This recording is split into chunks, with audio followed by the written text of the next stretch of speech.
vous avez des choses à dire aux Français, eux ont beaucoup de choses à vous dire, pas uniquement, soyons francs, des choses agréables. Regardez. Qu'est-ce que vous dites aujourd'hui au président de la République, 8 ans? Il a ruiné la France. Si on gérait, nous, nos budgets ménages comme il gère le budget de la France, on serait depuis longtemps interdit bancaire. Est-ce que le citoyen, il a été entendu depuis le Covid? Qu'est-ce qui a été amélioré, à part nous prendre du pognon? C'est un président qui nous voit pas, qui a du mépris. Est-ce que vous êtes optimiste pour la France? Non, pas du tout. Avec un président qui veut pratiquement nous envoyer en guerre. Et ouais, moi je suis vraiment inquiète parce que je trouve que la France se préoccupe trop des affaires qui ne nous regardent pas au lieu de se concentrer sur notre propre pays. C'est ça, il faut sauver la France aussi. Donc.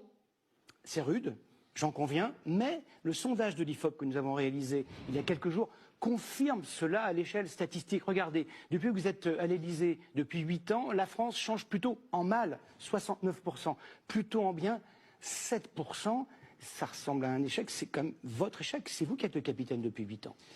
Bonjour, merci beaucoup de cet accueil chaleureux. Le mec, c'est quand même un génie. Il se fait terminer en live par Gilles Boulot, qui avait vraiment envie de l'éclater. Et derrière quoi, le mec il dit bonjour, il a de l'humour, mais il a de l'humour. Mais franchement, vous avez beau pas l'aimer, moi je l'aime pas beaucoup non plus. Moi, c'est un génie. Avouez que c'est un génie, le gars. C'est-à-dire, il se fait terminer, il en a rien à foutre. C'est pour ça, mais ça fait 5 ans que je vous répète la même chose. Vous pouvez continuer de le critiquer, de l'insulter, de raconter tout ce que vous voulez. Il en a rien à battre. Il a fait ses 2 mandats. Vous avez été voté pour lui pour 10 ans. Il a gagné.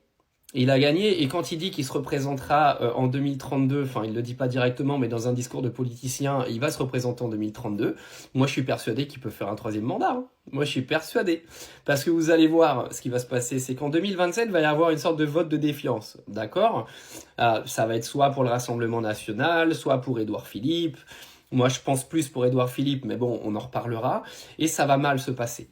D'accord, je pense que ça va très mal se passer. Le prochain quinquennat, les gens vont se rendre compte qu'au final, se débarrasser de Macron, celui qui a repris, il fait pas spécialement beaucoup mieux, parce que de toute façon, la dette de la France va continuer d'augmenter, que vous le vouliez ou non. Pour l'instant, vous tapez sur Macron sur la dette de la France, mais vous verrez le prochain qui va reprendre le pays, la dette, elle va faire que d'augmenter. Parce que l'augmentation de la dette n'a pas démarré sous Macron, d'accord? Ça a démarré il y a bien longtemps, depuis Sarkozy. Donc, voilà, ça c'était un petit point de défense pour Macron, parce que il y a des gens qui sont un petit peu...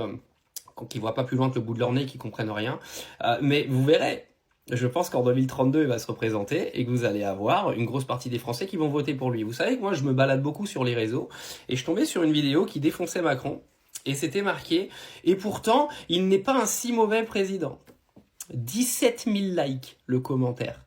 C'était le commentaire le plus liké et c'était pas un compte de macroniste. C'était un compte lambda de politique, d'accord? Qui diffusait en fait un passage de cette émission-là, justement. 17 000 likes sur ce commentaire. Moi, je vous le dis, il va se représenter en 2032 et il va redevenir président pour une 3e fois.